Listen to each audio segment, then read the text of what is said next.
శాశ్వత కృపలకు, శాశ్వత దీవెనలకు, శాశ్వత మేలులకు.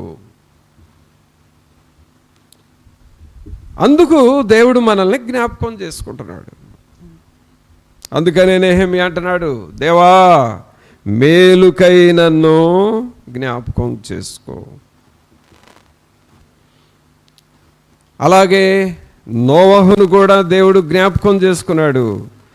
ఆయనను ఆయన కుటుంబాన్ని జ్ఞాపకం చేసుకొని ఓడలో ప్రవేశింపచేసి ఆయన కుటుంబం ద్వారా సృష్టిని అభివృద్ధి చేశాడు. ఇంకా దేవుడు ఎవరినన్నా జ్ఞాపకం చేసుకున్నాడా అని చూస్తే దేవుని వాక్యంలో చూద్దామా? ఆది కాండంలోనే మరొక కుటుంబాన్ని దేవుడు ఎలా జ్ఞాపకం చేసుకున్నాడో చూద్దాం. ఆది కాండము 19వ అధ్యాయము, ఆది కాండము 19వ అధ్యాయము 29వ వచనం చూడండి.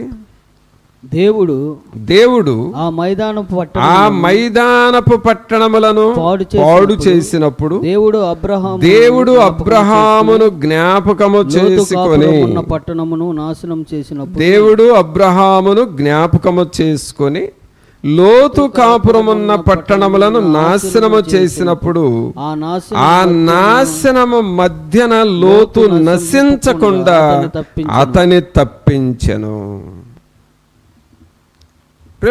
దేవుడు చేసే మేలు ఎలాంటిదంటే, ఇక్కడ సొదొమ గొమొర్రా పట్టణాలు నాశనమైపోతూ ఉన్నాయి. నాశనమైపోతున్నాయి అంటే సొదొమ గొమొర్రా ప్రజలు దేవునికి కోపం పుట్టించారు బాగా. అందుకని దేవుడు కూడా ఇక ఈ పట్టణాలని నేను నాశనం చేయాలనుకొని అబ్రహాంతో చెబుతా ఉన్నాడు, అబ్రహాం నీ సహోదరుడు ఉన్నాడు కదా లోతు, ఆ లోతును ఆ పట్టణాలు వదిలిపెట్టి బయటికి రమ్మని చెప్పు అని అన్నాడు. పిల్లరా, లోతు అబ్రహాం చెప్పినప్పుడు ఆ మాట తను వినలా. అయితే దేవుని మనస్సులో ఏముందంటే, నేను ఎలాగైనా అబ్రహామును కాపాడాలి, ఎలాగైనా అబ్రహాము యొక్క సహోదరుడు లోతును తన కుటుంబాన్ని కాపాడాలి అనేది దేవుని ఉద్దేశం. దేవుడు అలా నిర్ణయించుకున్నాడు, అబ్రహామును నేను జ్ఞాపకం చేసుకోవాలి, అతని ద్వారా లోతు కుటుంబాన్ని నేను జ్ఞాపకం చేసుకోవాలి. అంటే పట్టణాల్లో మరి ఉగ్రత వస్తున్నా సరే తన పిల్లలు ఎవరైనా ఉన్నారా అని దేవుడు గమనించుకుంటున్నాడు. తన బిడ్డలు ఎవరైనా ఉన్నారా, నాకు ఇష్టలుగా ఎవరైనా ఉన్నారా, నాకు ప్రార్థన చేసేవాళ్ళు ఎవరైనా ఉన్నారా. అలాగే ఈ శాపం క్రింద ఈ సొదొమ గొమొర్రా పట్టణ ప్రజలు నాశనమైనట్లుగా మరి నాశనం కాకుండా నా పిల్లలు ఎవరైనా ఉన్నారా అని చూస్తే, ఆలోచన చేస్తే దేవునికి అబ్రహాము జ్ఞాపకం వచ్చాడు. చూసారా? అనగా పిల్లరా, దేవుడు ఒక పని చేయబోయే ముందు నేను ఇక్కడ నుండి ఎవరికి మేలు చేయాలి, ఇక్కడ ఎవరిని నేను కాపాడాలని దేవుడు ముందుగా జ్ఞాపకం చేసుకుంటాడండి. ఆయన మనల్ని జ్ఞాపకం చేసుకునే దేవుడు. ఏ కుటుంబానికి నేను ఏం మేలు చేయాలి, ఏ కుటుంబానికి నేను అవసరతలు తీర్చాల్సి ఉంది, వీరిలో ఎవరిని కాపాడాలి, ఎవరిని నేను రక్షించాలి అని దేవుడు మనల్ని గురించి ఆలోచన చేసే దేవుడు. అబ్రహామును జ్ఞాపకం చేసుకున్నాడు. అబ్రహాము ద్వారా లోతు కుటుంబాన్ని కూడా జ్ఞాపకం చేసుకున్నాడు. ఆ సొదొమ గొమొర్రా పట్టణాల్లో నశించిపోకూడదు అని, వాళ్ళని తప్పించాలి అనే దేవుడు లోతు కుటుంబాన్ని కూడా జ్ఞాపకం చేసుకున్నాడు. అంటే లోతును జ్ఞాపకం చేసుకోవడానికి అక్కడ కారణం ఎవరంటే అబ్రహాము ద్వారా లోతును జ్ఞాపకం చేసుకున్నాడు. అంతేగాని లోతులో అంత భక్తి లేదు, లోతు కుటుంబీకుల్లో కూడా అంత భక్తి లేదు. కానీ అబ్రహాము ప్రార్థన చేయటం బట్టి దేవుడు ఆయన్ని జ్ఞాపకం చేసుకున్నాడు. ఒకసారి మనం ఇదే వాక్యము కీర్తనలో ఇంకొంచెం వివరంగా ఉంటుంది, చూద్దాం. కీర్తనల గ్రంథంలో 105వ కీర్తన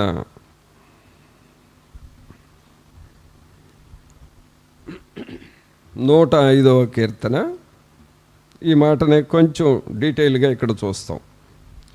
105వ కీర్తన 42, 43 వచనాలు చూడండి. ఏలయనగా ఆయన తన పరిశుద్ధ వాగ్దానమును తన సేవకుడైన అబ్రహామును జ్ఞాపకము చేసుకొని ఆయన తన ప్రజలను సంతోషముతోనూ తాను ఏర్పరచుకుని వారిని ఉత్సాహ ధ్వనితోనూ వెలుపలికి రప్పించెను. గమనించండి, ఇక్కడ మరొక వ్యక్తిని మనం చూస్తున్నాం. మొట్టమొదట నెహెమ్యాను దేవుడు మేలుకై జ్ఞాపకం చేసుకున్నాడు, విన్నాం మనం. ఎవరండి ఆయన? నెహెమ్యాను దేవుడు మేలుకై జ్ఞాపకం చేసుకున్నాడు. అలాగే రెండవ కుటుంబం ఎవరయ్యానంటే నోవహు కుటుంబం. నోవహు కుటుంబము మరి ఆ జలప్రళయంలో నశించిపోకుండా రక్షించబడాలని దేవుడు నోవహు కుటుంబాన్ని జ్ఞాపకం చేసుకున్నాడు. ఇప్పుడు మూడవ కుటుంబం చూస్తున్నాం. ఇది ఎవరంటే అబ్రహాము కుటుంబము. ఏ కుటుంబం అండి? అబ్రహాము కుటుంబం. మీరు ప్రార్థనలు చేసుకునేటప్పుడు ఈ పాయింట్స్ పెట్టి ప్రార్థన చేసుకుంటూ ఉండాలి. అలాగూ దేవుడు మనల్ని జ్ఞాపకం చేసుకొని రక్షిస్తాడు. ప్రభా, నెహెమ్యా కుటుంబాన్ని జ్ఞాపకం చేసుకున్నావు, వారిని కాపాడావు, మేలు చేసావు కదా, మీకు వందనాలని. రెండవది, నోవహు కుటుంబాన్ని జ్ఞాపకం చేసుకున్నావు కదా, వారిని కాపాడావు, నీకు వందనాలు అని. మూడవదిగా అబ్రహాము కుటుంబాన్ని జ్ఞాపకం చేసుకున్నావు, మేలుకై జ్ఞాపకం చేసుకున్నావు అని.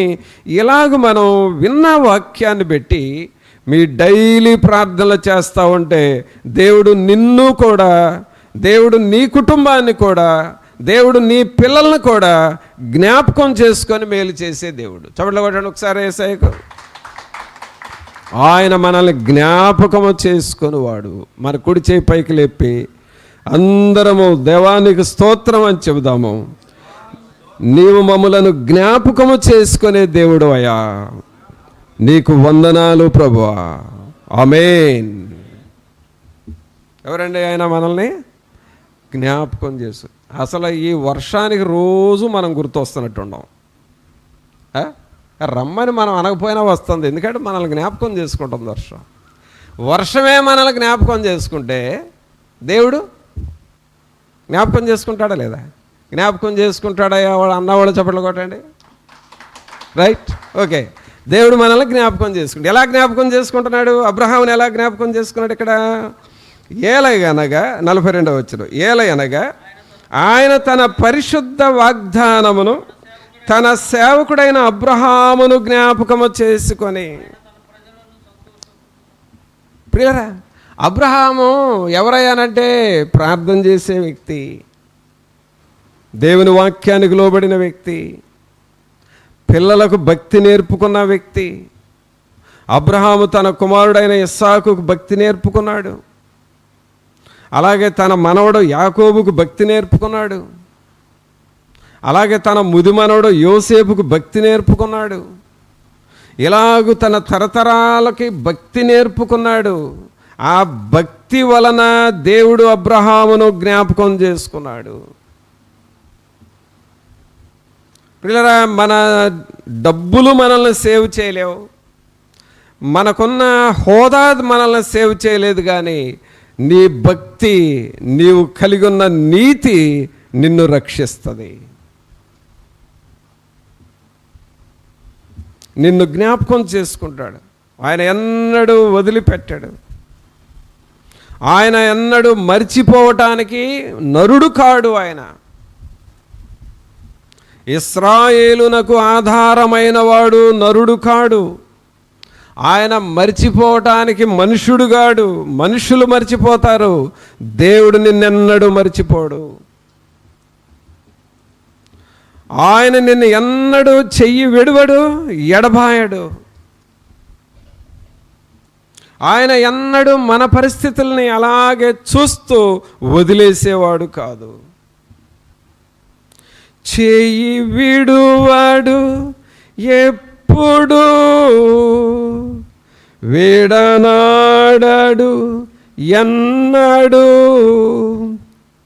చేయి విడువడు ఎప్పుడు విడనాడడు ఎన్నడు, కన్న తల్లి చేర్చునట్లు నన్ను చేర్చున ప్రియుడు, కన్న తల్లి చేర్చునట్లు నన్ను చేర్చున ప్రియుడు.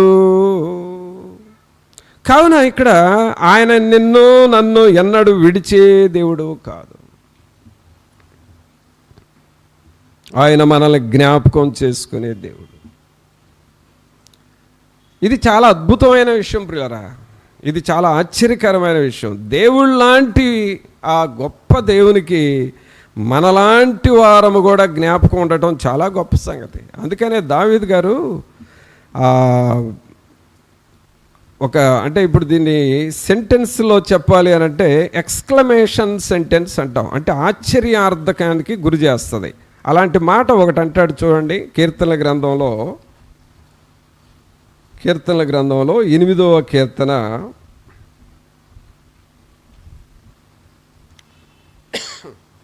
8వ కీర్తన 4వ వచనంలో ఏమంటాడంటే, నీవు మనుష్యుని జ్ఞాపకము చేసుకొనుటకు వాడేపాటి వాడు, నీవు నరపుత్రుని దర్శించుటకు వాడేపాటి వాడు. అయ్యా, అసలు నువ్వు జ్ఞాపకం చేసుకోవాల్సిన అవసరం నీకేంటి? మాలాంటి వాళ్ళని జ్ఞాపకం చేసుకోవాల్సిన అవసరం నీకేంటి నాయనా? మాలాంటి వాళ్ళని జ్ఞాపకం చేసుకొని మేలు చేయాల్సినంత అవసరం నీకేంటి అసలు?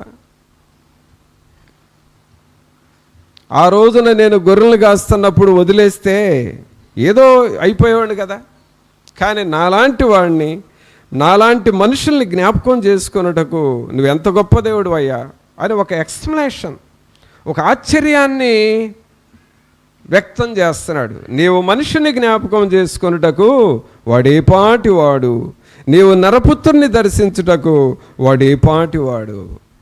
మనం ఏ పాటి వారమైనా లేకపోతే ఎందుకు పనికిరాని వారమైనా సరే, దేవుని గుణం ఏమిటంటే నిన్ను జ్ఞాపకము చేసుకుంటాడు. ప్రియులారా, మనకు వచ్చిన శోధనలో ఆయన జ్ఞాపకము చేసుకొని నిన్ను విడిపించలేదా? నీకున్న సమస్యలు, కృంగిపోయిన పరిస్థితుల్లో, రోగాల్లో ఉన్నప్పుడు నిన్ను జ్ఞాపకం చేసుకొని దేవుడు నీకు సహాయం చేయలేదా? ప్రభువా, నేను ఎలాగ బ్రతకాలి, నాకు ఒక ఉద్యోగం ఇవ్వండి ప్రభువా అని అడుగుతూ ఉన్న రోజుల్లో ప్రభువు నీకు సహాయం చేసి నిన్ను బ్రతికించట్లేదా? ప్రభువా, నా కుటుంబాన్ని ఇవ్వండి, నాకు పిల్లల్ని ఇవ్వండి, వారికి మీ కృపను చూపండి అని ప్రాధేయపడి నువ్వు అడిగిన రోజుల్లో ఆయన నిన్ను జ్ఞాపకం చేసుకోలేదా? ఏం చేయాలి అని చెప్పి మనుషులందరూ వదిలిపెట్టారు. ఈ టైంలో నా పరిస్థితి ఏంటి అని కంగారుగా ఉన్న టైంలో నువ్వు దేవునికి ప్రార్థన చేస్తే ఆ టైంలో నిన్ను జ్ఞాపకం చేసుకొని నిన్ను ఆదరించలేదా? ఎన్నెన్ని సమయాల్లో, ఎన్నెన్ని పరిస్థితుల్లో ఆయన నిన్ను జ్ఞాపకం చేసుకున్నాడు.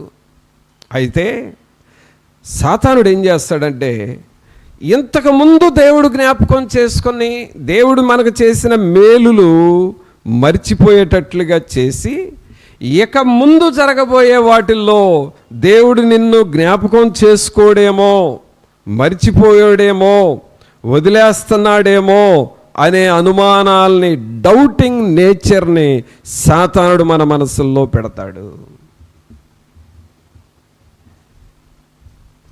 ఈ డౌటింగ్ నేచర్ అనేది ప్రియులారా సాతాను దగ్గర నుండి వచ్చిన ఆయుధం అది. కానీ గతంలో మనల్కి మేలు చేసిన దేవుడు ఇక ముందుకునూ మేలు చేసే దేవుడై ఉన్నాడు. ఆమేన్. అందుకనే ఇక్కడ మనం చూస్తే ఏలయనగా 42వ వచనం, ఏలయనగా ఆయన తన పరిశుద్ధ వాగ్దానమును తన సేవకుడైన అబ్రహామును జ్ఞాపకము చేసుకొని ఆయన తన ప్రజలను సంతోషముతోనూ తాను ఏర్పరచుకొనిన వారిని ఉత్సాహధ్వనితోనూ వెలుపలికి రప్పించెను. దేవుడు జ్ఞాపకం చేసుకుంటే మన పరిస్థితులు ఎలా ఉంటాయి అంటే, ప్రజలను సంతోషముతోనూ ఉత్సాహధ్వనితోనూ వెలుపలికి రప్పిస్తాడు. అది కావున ప్రభునంతులరా, అలాగూ అబ్రహామును దేవుడు జ్ఞాపకం చేసుకున్నాడు. అబ్రహాము పిల్లల్ని జ్ఞాపకం చేసుకున్నాడు. కావున ఈ ఉదయకాలం మనం నేర్చుకుంటుంది ఏంటంటే, దేవుడు మనల్ని జ్ఞాపకము చేసుకునే దేవుడు. ఆమేన్. ఎలాంటి వాడంటే దేవుడు మనల్ని జ్ఞాపకం చేసుకునే దేవుడు. ఎవరెవరిని జ్ఞాపకం చేసుకున్నాడని విన్నాం. అయితే ఇవన్నీ చూస్తే చాలా ఉన్నాయి, కానీ జస్ట్ కొన్ని విషయాలు మనం చూస్తున్నాం. దేవుడు మొట్టమొదటి ఎవరిని జ్ఞాపకం చేసుకున్నాడు? నెహెమ్యాను జ్ఞాపకం చేసుకున్నాడు. దేవా, మేలుకై నన్ను జ్ఞాపకం చేసుకోమని ప్రార్థన చేశాడు. ఆ ప్రార్థనకు దేవుడు నెహెమ్యాకి జవాబిచ్చాడు. రెండవదిగా ఎవరిని జ్ఞాపకం చేసుకున్నాడు దేవుడు? నోవహు కుటుంబాన్ని జ్ఞాపకం చేసుకున్నాడు. మొదటి సృష్టిలో నుండి రెండవ సృష్టిని సృష్టించిందే నోవహు ద్వారా. అంటే ఎంత జ్ఞాపకం చేసుకున్నాడో చూడండి. ఇప్పుడు మనం ఇంకొక పాయింట్ యాడ్ చేసుకొని విన్నాం ఈ ఉదయం. రెండవ సృష్టిలో మనం ఉన్నాం. ఇప్పుడు మనం ఏ సృష్టిలోనికి వెళ్ళాలి? మూడవ సృష్టిలోనికి వెళ్ళాలి. నన్ను జ్ఞాపకం చేసుకో ప్రభు అని అడగాలి. ఆ నూతన యెరూషలేము అనే ఆ పరిశుద్ధ పట్టణంలో మనం వెళితేనే మనము నశించిపోకుండా ఉన్నవారం అవుతాం. ఆ పట్టణంలోకి వెళ్లకుండా ఆ మొదటి సృష్టి అంటే ఆదాము అవ్వల ద్వారా వచ్చిన సృష్టిలో కొంతమంది మనుషులు నశించిపోయారు జలప్రళయంలో. ఇప్పుడు వాళ్ళకంటే బెటర్ ఏం కాదు మనం. అంటే రెండవ సృష్టిలో నుండి మూడవ సృష్టిలోనికి వెళ్లకుండా మనం నశించిపోతే ఆ మొదటి సృష్టిలో నశించిన జలప్రళయంలో నశించిన ప్రజలతో ఈక్వల్ మనం. అందుకని మనం ఇప్పుడు దేవుణ్ణి ఏం అడగాలంటే, మూడవ సృష్టిలోనికి నేను వెళ్ళాలయ్యా.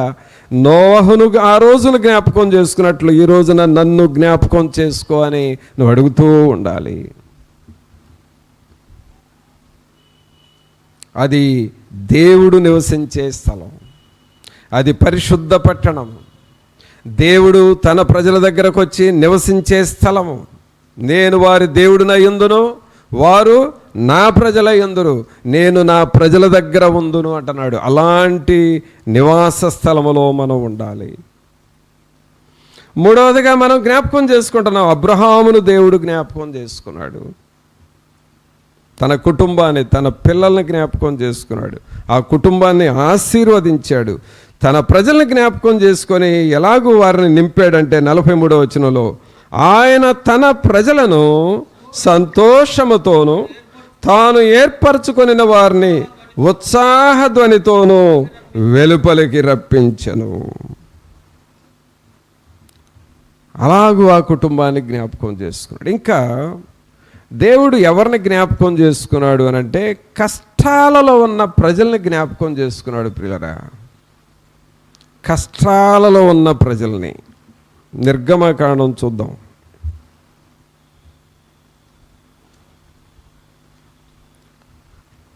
నిర్గమకాండము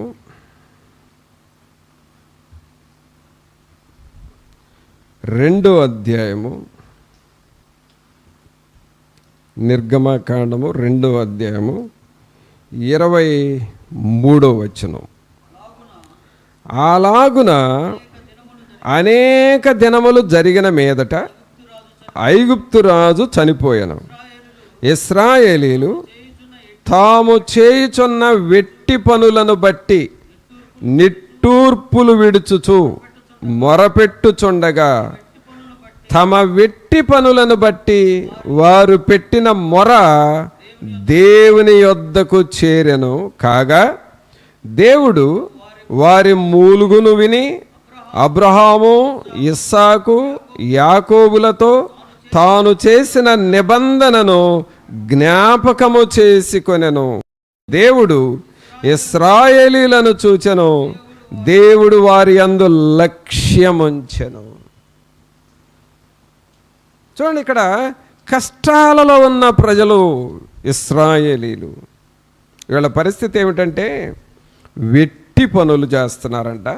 ఏం పనులండి? వెట్టి పనులు. తర్వాత నిట్టూర్పులు విడుస్తూ ఉన్నారు. తర్వాత మూలుగుతూ ఉన్నారు.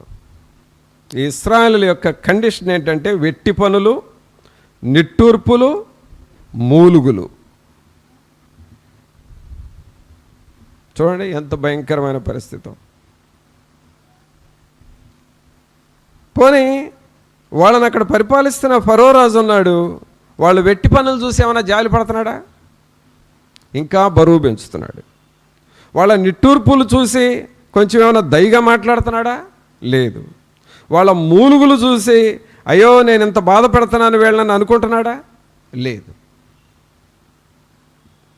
అయితే ఆ నిట్టూర్పులు, ఆ మూలుగులు ఎవరు విన్నారంటే దేవుడు విన్నాడు. అక్కడ ఏమని ఉందంటే తమ వెట్టి పనులను బట్టి వారు పెట్టిన మొర దేవుని యొద్దకు చేరెను.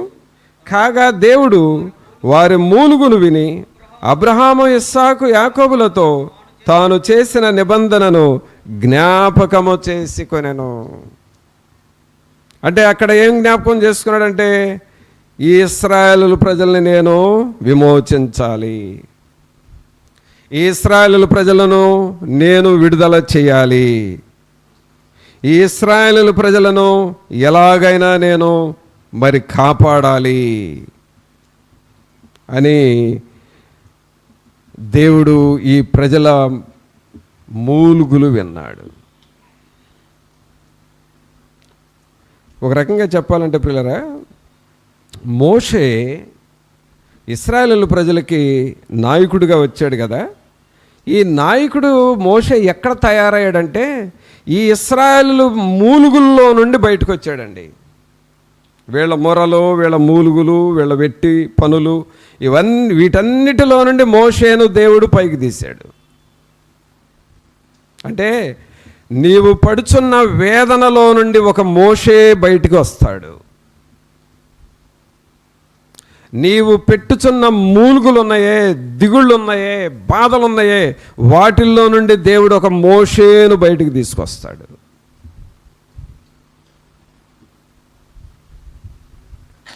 అందుకని ఇక్కడ మనం ఏం చదువుతున్నామంటే 24వ వచనంలో, కాగా దేవుడు వారి మూలుగును విని అబ్రహాము, ఇస్సాకు, యాకోబులతో తాను చేసిన నిబంధనను జ్ఞాపకము చేసుకొనెను.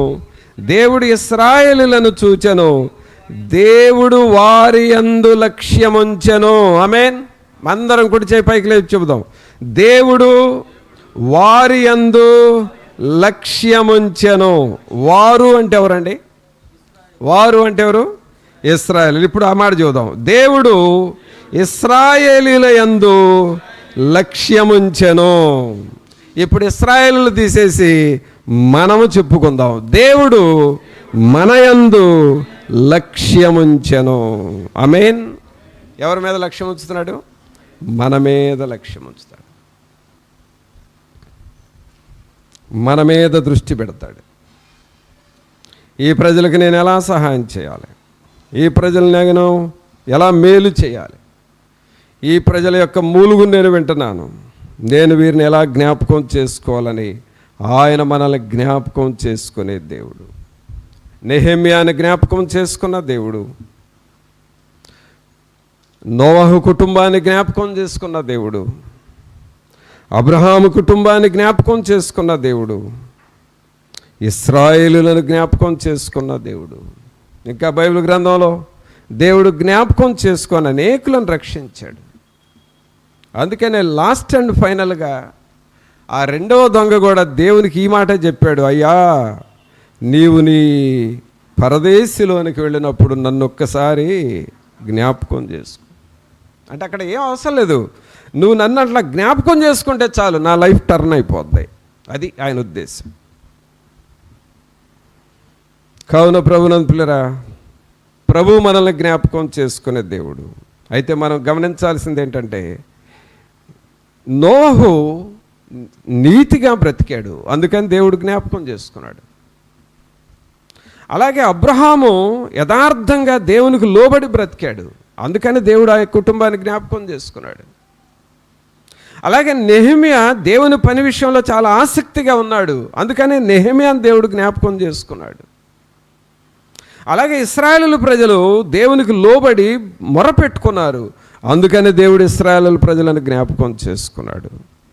అనగా నోవహులో ఉన్న నీతి మనలోనికి రావాలి. అబ్రహాము దేవునికి లోబడినట్లుగా మనం దేవునికి లోబడాలి. నెహెమియాలాగా దేవుని పనిని మనం ఆసక్తిగా చేయాలి. ఇశ్రాయేలులాగా దేవునికి లోబడి మొరపెట్టాలి. ఆయన మనల్ని జ్ఞాపకం చేసుకొని మనకు సహాయము చేస్తాడు. దేవుడు వారి యందు లక్ష్యముంచెను. మరి అలాగూ ప్రభు దృష్టి మన మీద ఉందని నీకు గ్రహింపు వస్తుందా? ప్రభా, నేను అలాగూ మీ కొరకు సిద్ధపడాలి, నన్ను జ్ఞాపకం చేసుకో, నా కుటుంబాన్ని జ్ఞాపకం చేసుకో, మమ్మల్ని అందరినీ జ్ఞాపకం చేసుకో అని ప్రభువుని అడుగుదామా? ప్రార్థన చేసుకుందాం. ఒక్క నిమిషం అందరూ తలలు వంచి ప్రభు సన్నిధిలో, ప్రభా మమ్మలను మీరు జ్ఞాపకం చేసుకోనండి నాయన. నోవహును జ్ఞాపకం చేసుకున్న రీతిగా మొదటి సృష్టిలో నుండి రెండవ సృష్టిలోనికి నోవహును తీసుకువెళ్ళిన రీతిగా మమ్ములను కూడా రెండవ సృష్టిలో నుండి మూడవ సృష్టిలోనికి తీసుకొని వెళ్ళండి నాయన. మమ్మల్ని జ్ఞాపకం చేసుకోనండి అని నువ్వు ప్రభువుని అడుగుతావా? ఒక నిమిషం అందరూ నోరు తెరిచి ప్రార్థన చేసుకోనండి. ఈ మెసేజ్ ఊరికేదో నీకు కొంచెం అండర్స్టాండింగ్ రావడానికి వచ్చే మెసేజ్ మాత్రమే కాదు, నీ లైఫ్ను దీవించే మెసేజ్. నన్ను జ్ఞాపకం చేసుకోనండి ప్రభువా అని నువ్వు ప్రభువుని అడుగుతావా?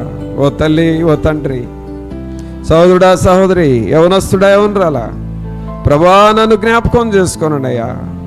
నా యవన కాలాన్ని మీరు జ్ఞాపకం చేసుకోనండి అయ్యా. నా కుటుంబ జీవితాన్ని జ్ఞాపకం చేసుకోనండి అయ్యా. నా వృద్ధాప్య జీవితాన్ని జ్ఞాపకం చేసుకోనండి అయ్యా. నా బాల్య జీవితాన్ని జ్ఞాపకం చేసుకోనండి అయ్యా. నా పరిస్థితులు, నాకున్న ఈ సమస్యలను మీరు జ్ఞాపకం చేసుకోనండి అయ్యా. కృప చూపండి, కృప చూపండి ప్రభువా అని ప్రభువుని అడుగుతావా? పరిశుద్ధుడు అయిన మా ప్రభా, మీకు స్తోత్రాలు, వందనాలు చెల్లిస్తూ ఉన్నాము. మహోన్నతుడా, మహాగణుడా, మా ప్రభు అయిన యేసు, మిమ్మల్ని స్తుతిస్తున్నాం ప్రభా.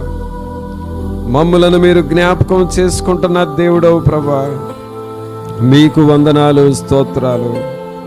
మహోన్నతుడా, మా ప్రభు అయిన యేసు, మా యొక్క కుటుంబాలను, ఆర్థిక స్థితిగతులను, ఆత్మీయ పరిస్థితులను, ప్రతి విషయాన్ని జ్ఞాపకం చేసుకుంటున్న దేవుడు అయ్యా.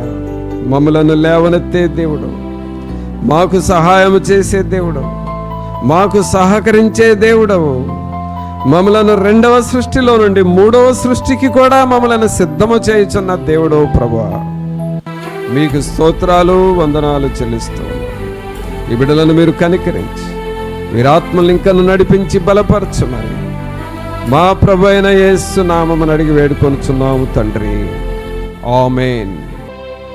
మన తండ్రి అయిన దేవుని ప్రేమ, కుమారుని కృప, పరిశుద్ధాత్ముని యొక్క సన్నిధి అయిన సహాయము, మేలుకై మనల్ని జ్ఞాపకం చేసుకొని ప్రభు మనల్ని అందరినీ బలపరిచి నడిపించును గాక. ఆమేన్.